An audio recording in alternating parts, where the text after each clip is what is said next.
Muy, pero muy buenas tardes. Sean ustedes bienvenidos a un nuevo programa, a una nueva entrevista con un gran escritor colombiano, Manuel Antonio Lizarazo. Manuel, muy buena tarde, bienvenido a nuestro programa. Es realmente un gusto tenerlo para esta entrevista. Por favor, centra un poquito más la imagen para poder que se vea mucho mejor. Perfecto, listo. Bienvenido entonces, Manuel Antonio, a esta entrevista de Palabras al Viento. Cuéntenos de usted, de dónde es, en qué lugar nació y dónde se encuentra, Manuel. Buenas tardes, Jorge Eliezer. Gracias a usted por hacer este llamado. Nací en Villanueva, Santander, en el año 57 y me encuentro hace 45 años en el municipio de Puerto Wilches, a la orilla del Río Grande de la Magdalena. Bueno, eh, usted y yo habíamos conversado, hemos conversado en varias ocasiones, nos visitó en la ciudad de Manizales y tuve el gusto de conocerlo personalmente y conocer a su señora esposa. Em, Cuéntenos de la vida suya, Manuel. Usted inicialmente nació ahí, se tuvo que ir para algún lugar luego o tuvo estudios en el mismo lugar. Es decir, cuéntenos de su bagaje, un bagaje corto desde su nacimiento hasta lo que nos pueda contar, Manuel. Con mucho gusto, Jorge. Nací y, y crecí hasta la adolescencia en Villanueva, Santander. Primer juguete a los 6 años fue una sabana encababa en un palo y a trabajar y finalmente hice la primaria ya después de los 14 años en el Páramo, Santander, y terminé el bachillerato en el Instituto Superior de Educación Rural en Pamplona, norte de Santander, en el año de 1980. Eh, Hice una incursión en Medellín por unos 2 meses en hogares juveniles campesinos y la semilla no germinó. Volvimos a Villanueva a labrar la tierra y me encontré con una viejita campesina que me contó que iban a cambiar el personero y me puse en esa vuelta porque yo escuchaba al rector del colegio en Zapatoca que nosotros podíamos ser los concejales y los alcaldes de los municipios para cambiar la historia de Santander. Después de 2 años de personero y esperando la primera hija, me aventuré al Magdalena Medio en busca de trabajo. Me conseguí un contratico de 4 meses y trabajé aquí durante 30 años en La Palma Africana.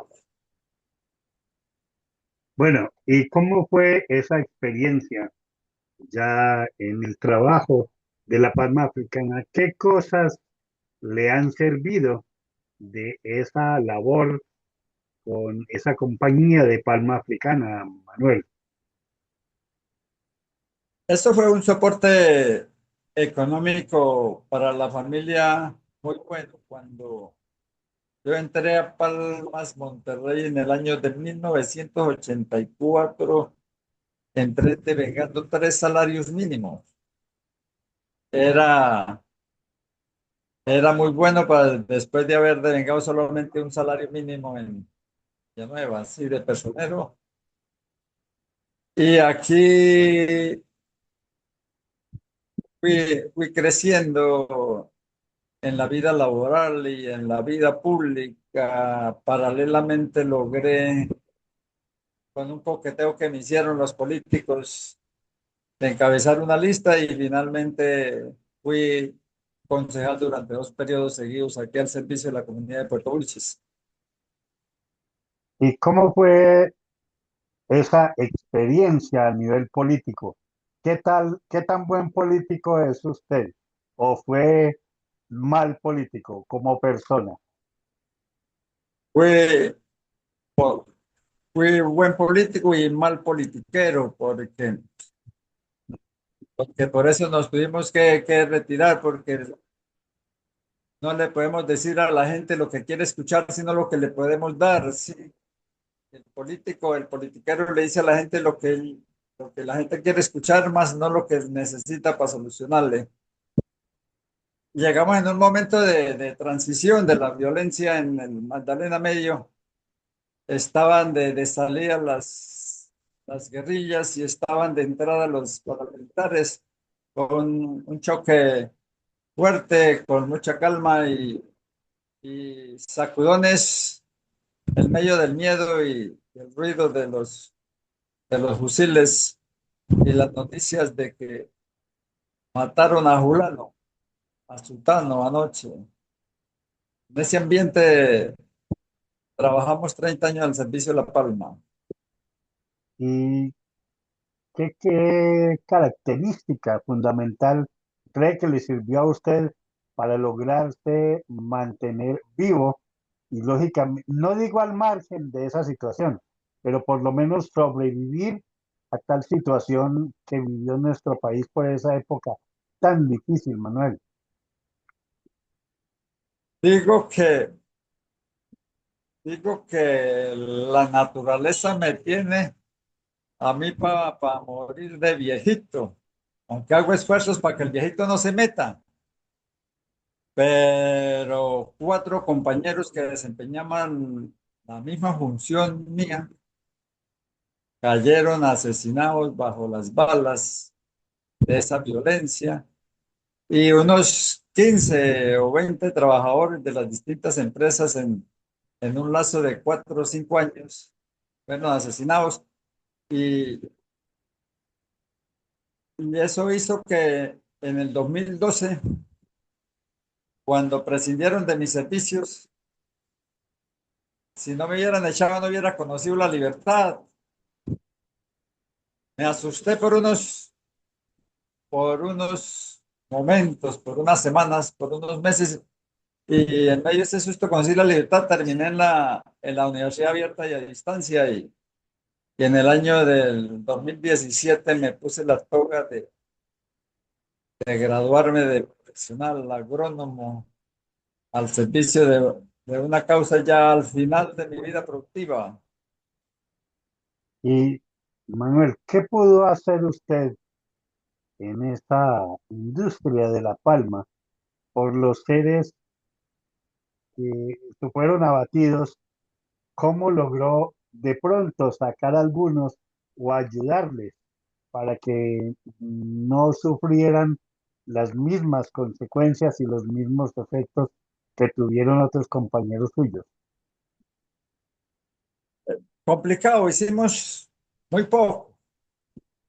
La situación era, era caótica, sin embargo, un bajo perfil, le aconsejaba yo, un bajo perfil. Siempre fui tentado muchas veces por los activistas de la guerrilla para que me pusiera del lado de ellos y me pusiera el uniforme y siempre dije que no. Y le aconsejaba a mis compañeros que no, pero algunos cayeron en la tentación y esta tentación les costó la vida. Lo mismo cuando vino el otro mando también, entonces el cuento del cambio, del camaleón, de botar un uniforme, ponerse otro y seguir con la misma pistola haciendo la guerra, ese coqueteo. Y le aconsejaba a mis compañeros, algunos recibieron consejo y están vivos. Y los que no están muertos. Bueno, ¿cómo es que aceptan eh, esos grupos de la guerrilla, de los paramilitares, aceptan un no como respuesta de parte de las personas a quienes invitan a que sean militantes de esos movimientos? La estrategia de decir no, sí, no es no porque no quiero, sino no porque no tengo los cojones para ponerme a esa tragedia. Usted no le sirvo yo allá, le sirvo de estorbo, sí, yo no tengo, sí, esa es la estrategia que utilicé para no caer en esa tentación. Yo no sé disparar, no quiero aprender a disparar y no tengo cojones para usar el arma. Fue mi Bueno, creo estrategia que y me funcionó. sí, sí, me parece asombroso que en esas circunstancias hayan aceptado un no o que lo pongan del otro bando opositor y lo conviertan en objetivo. Eso es una cosa Yo que, fui, yo fui declarado objetivo militar por decir no a una reunión, por el tigre comandante de una cuadrilla aquí del Ejército de Liberación Nacional. Pero encomendaron a un amigo, uno aquí andando entre los indios, no sabe quién es el cacique. Yo era amigo de un guerrillero sin saber que era guerrillero, ¿sí ve? Yo era amigo del civil, pero ese civil era guerrillero. A ese civil que era amigo mío le encomendaron que me diera de baja.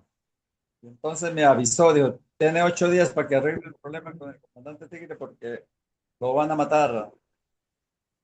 Y tuve que acudir aquí a los dirigentes, digo, bueno, me van a dejar matar por no ir a la reunión. Y entonces tocó ir y reunirnos y explicarle y decirle, yo no vine porque no tengo recursos para financiar la guerra, ni tengo el valor civil para coger las armas y juntarme a ustedes, por eso no vine, no porque ninguna otra razón. Y finalmente hubo que pagar una platica para 100.000 pesos, valió la vida mía para que no me mataran los helenos.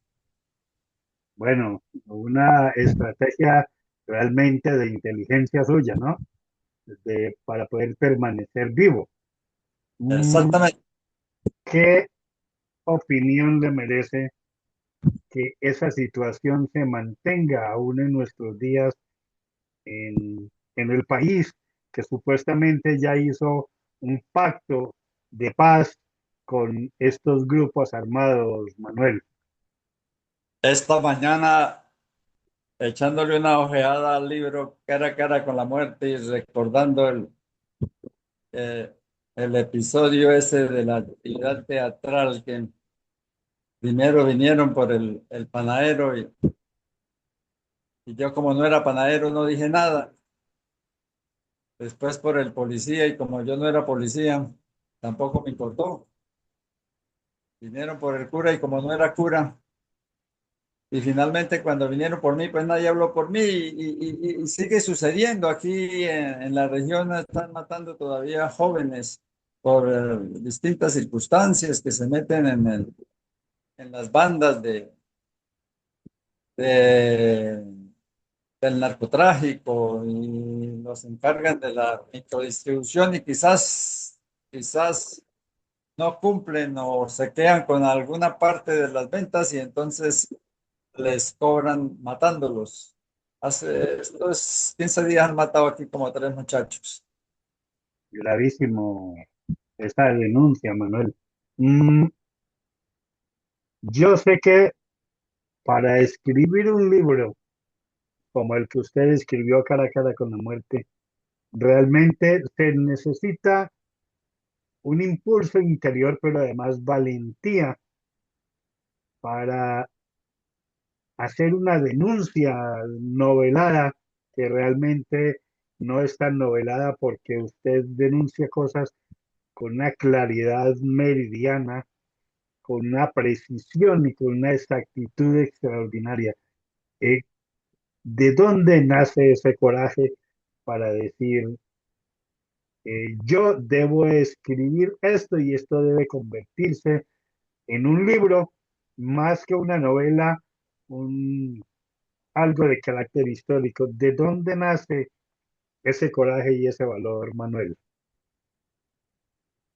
Eso, después de leer 2 veces a Pedro Páramo y descubrir que el muerto hablaba con una facilidad. Sí. Juan Rulfo puso a hablar los muertos allá en el pueblo y escribiendo una crónica de uno de los que cayeron bajo las balas aquí, eh, me nació esa idea de que ya después de muertos no hay miedo, hay libertad y entonces ya podemos denunciar. Me hice el muerto para poder denunciar. ¿Y, y qué a nivel de conciencia y a nivel personal, qué representa para usted haberse atrevido a hacer esto, Manuel? Hoy como decía mi mamá, hablemos pasito que nos escuchan. Siento, a veces siento cierto temor todavía. Hoy salía a visitar un amigo que dijo que estaba interesado en el libro y vi uno Uf, de los de la violencia en el pasado y dije yo, a este no le puedo vender el libro, no le uy. puedo vender el libro, ni achi, achi. Bueno, lo vio de lejos, de cerca, Es cerca, muy cerca, entré a la oficina de Sotras Magdalena a hablar con el que vende los piquetes ahí. Y al lado hay una cantina y al lado de la cantina, a medio metro de la puerta de entrar a la oficina de transporte, está el hombre sentado. Afortunadamente estaba de espaldas y estaba mirando hacia el río. lo hubiera, Uno, lo hubiera un reconocido a él, a usted, Manuel. señor, Lo hubiera reconocido él a usted. claro, él me conoce, lo que no sabes lo que yo he dicho y he hablado. ¿Sí? Ya, bueno, eso Dice, le ha salvado. Bueno, de, realmente admiro el coraje que usted ha tenido. Además, admiro esa labor tan maravillosa de esta prosa suya y de haberse atrevido en este país a contar cosas tan difíciles. Mm, ¿Cómo ha sido el apoyo de su señora esposa, de sus hijos y de algunos amigos o seres cercanos a usted para haber logrado publicar este primer libro de, sobre ese tema y de esa calidad, Manuel? inicialmente fue duro, o sea, no encontraba cómo apoyarme. Mi primer intento fue en mi hija y mi hija andaba en otro cuento y se tuvo el paquete escrito allá 6 meses y no lo leyó. Después de unas charlas a, a grosso modo con la progedelia, mi señora esposa, la madre de mis hijos, el ángel que vela mis sueños y que finalmente soñó que este libro podía ser una realidad.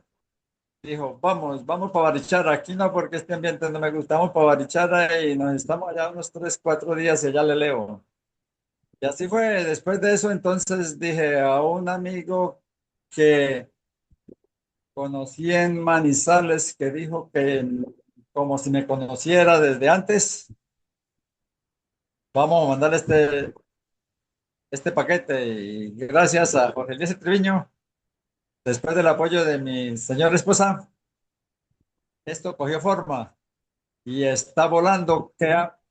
Caímos en la editorial de Ave Viajera por amistad con Lauro Torres y ahí encontré buen apoyo, buen eco y antes de ser escritor yo fui vendedor de libros y eso ha salvado la patria de irlos poniendo en manos de posibles lectores. Qué bueno, Manuel, esto es bastante agradable saber de ese empuje que usted ha tenido, pero más que eso, de tener la visión real de llegar a ser un escritor y de esa talla, porque no es fácil además escribir de ese tema tan difícil. que realmente duele a todos nosotros los colombianos porque hemos vivido durante muchos años una situación difícil.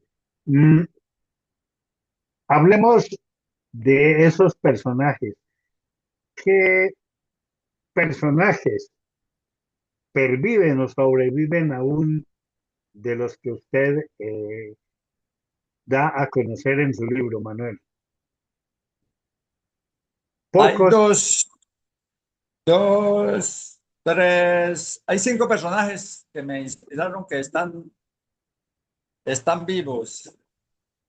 Está Francisco M., tenía unos 85 años, está disfrutando el júbilo de La Palma.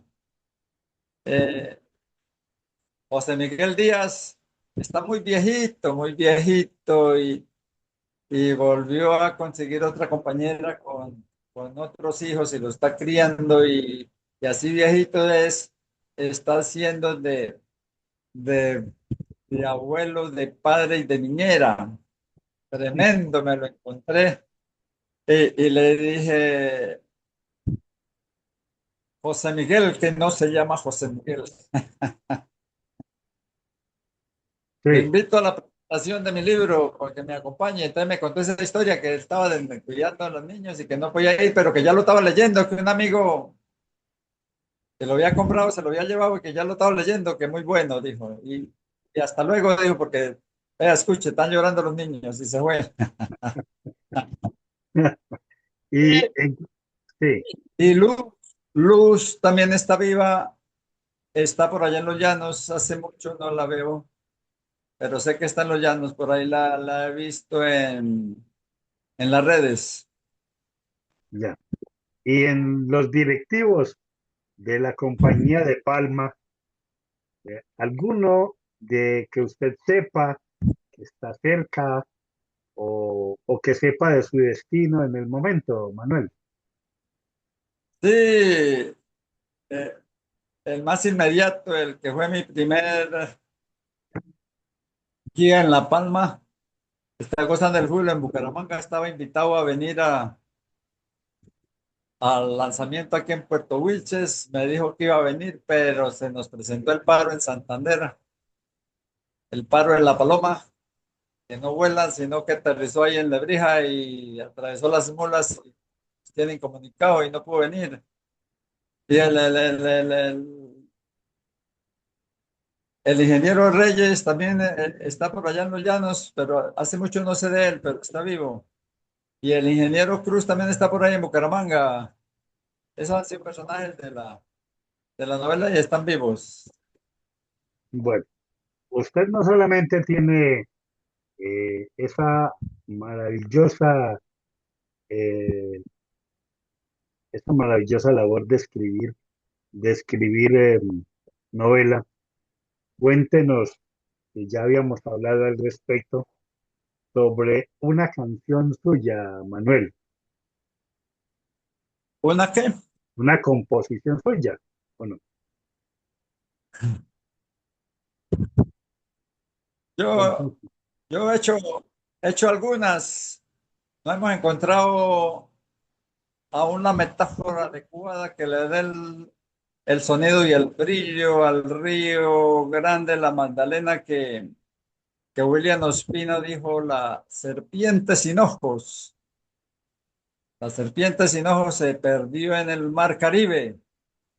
No la hemos encontrado, pero tengo varios poemas por ahí escritos. Ahorita aquí no tengo ninguno a la mano. Incluso traté de hacer uno de la presentación del libro con una pregunta que me hizo el jefe de protocolo que tenía ahí. de ¿Qué había sentido yo cuando terminé de escribir el libro y de leerlo por primera vez? Y Sí, me tocó salirme por la tangente porque no supe interpretar hasta después, ¿sí? Entonces, sentir, sentir ese vacío que le deja a uno el avión cuando despega y ya cuando toma las alturas, se va y quedé quieto viendo cómo el libro, como fruto de mi trabajo, va fluyendo. Algo así parecido a lo que llaman alegría o la alegría que se confunde con la felicidad, especialmente en noches de luna llena cuando el lobo aúlla. ¡Au! Bueno, eh, una de las características suyas eh, del libro es la forma tan particular que usted tiene de contar las cosas, que realmente cuando uno lo escucha a usted hablar, lo escucha como narrador. Este es un narrador nato por naturaleza.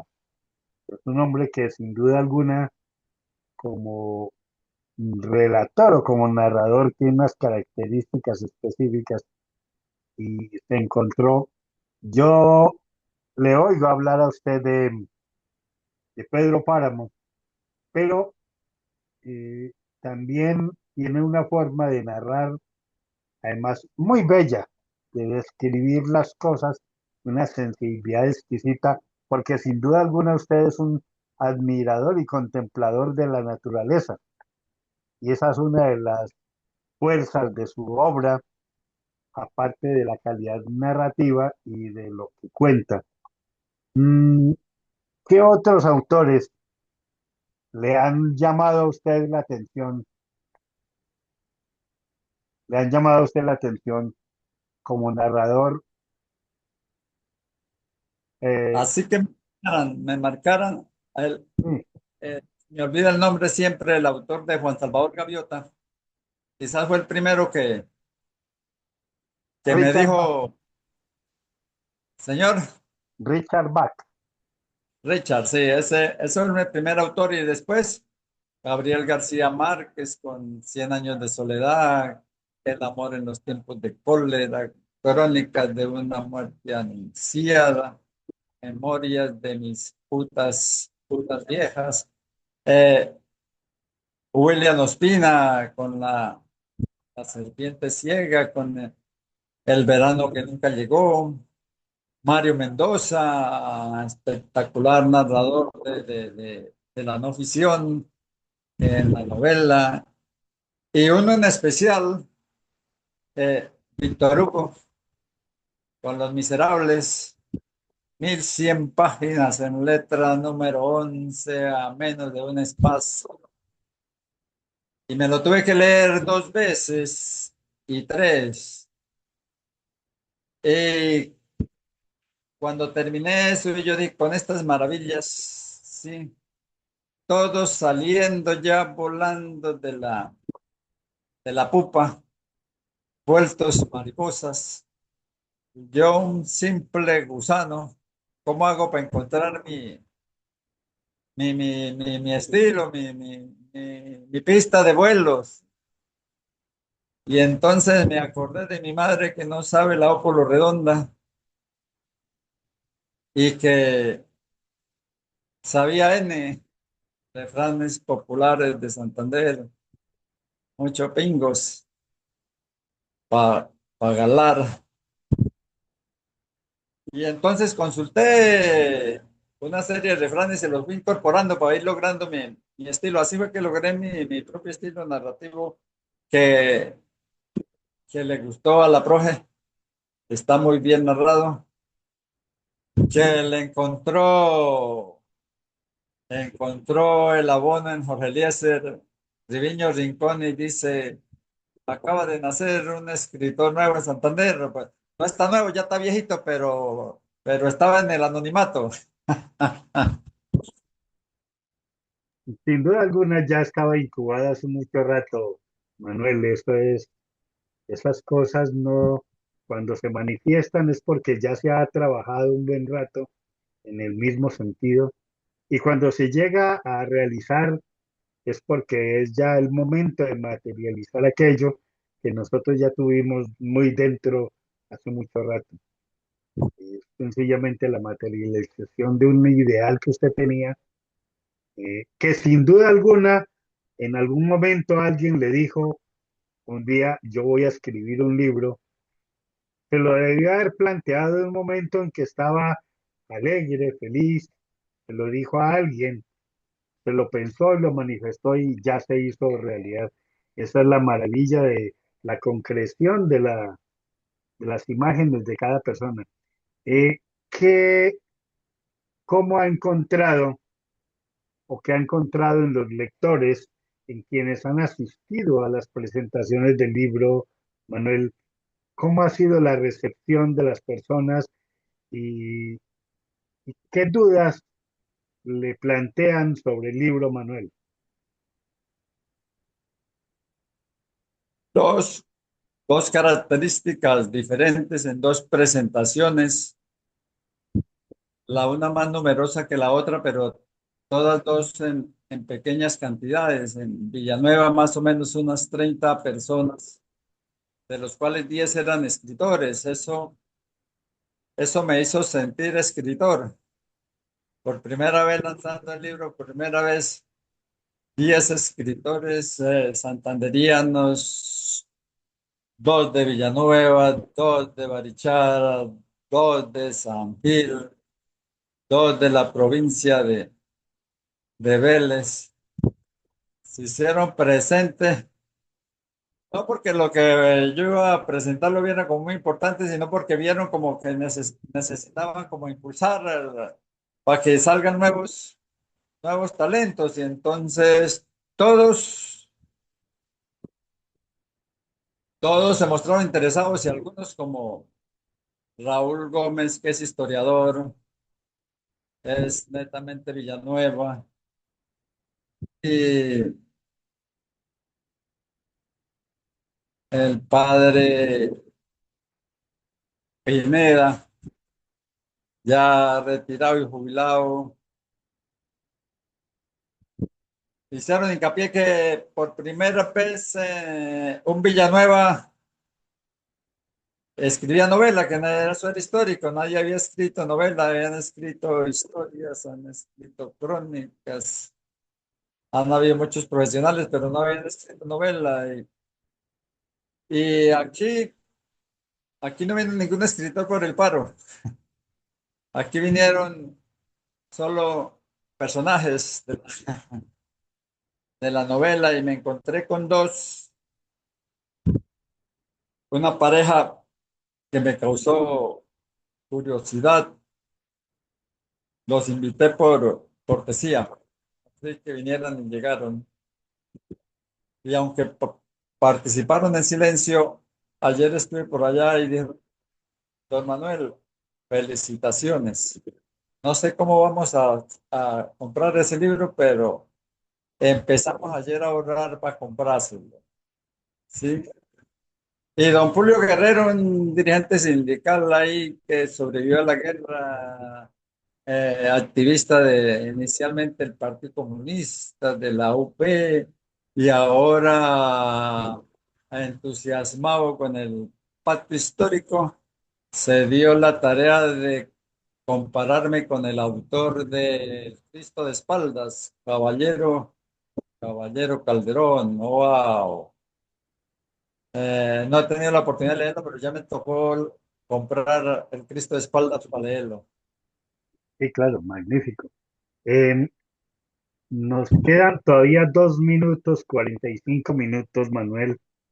Mm, ¿Qué consejo le da a usted a alguien que tiene en mente, que ha pensado alguna vez publicar un libro?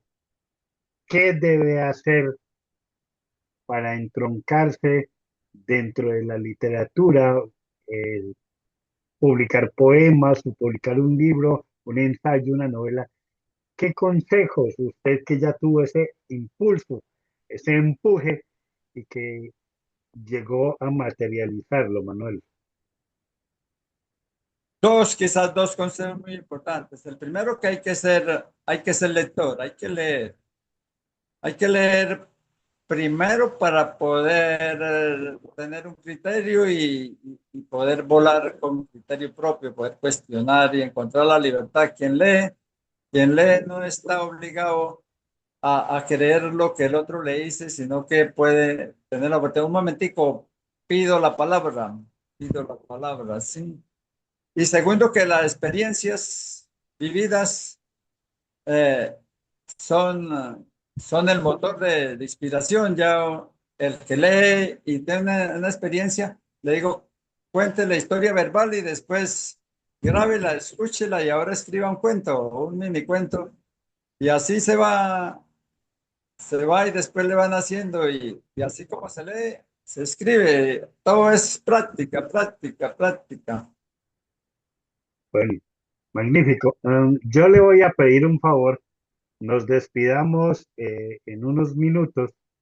Se despide de nuestra audiencia y si me permite, en 15 minutos volvemos a entablar una conversación en la cual ya usted nos va a aportar a partes de su libro y contarnos algo más. ¿Le parece, Manuel? Con mucho gusto, Jorge Eliezer. A los que me vieron, a los que me escucharon, muchísimas gracias. Eh, es un honor para mí poder estar aquí al aire. Gracias a Jorge Eliezer Triviño, un amigo que me conocía antes de conocerme, que nos seguimos conociendo y que seguimos siendo amigos. Y será así siempre, Manuel.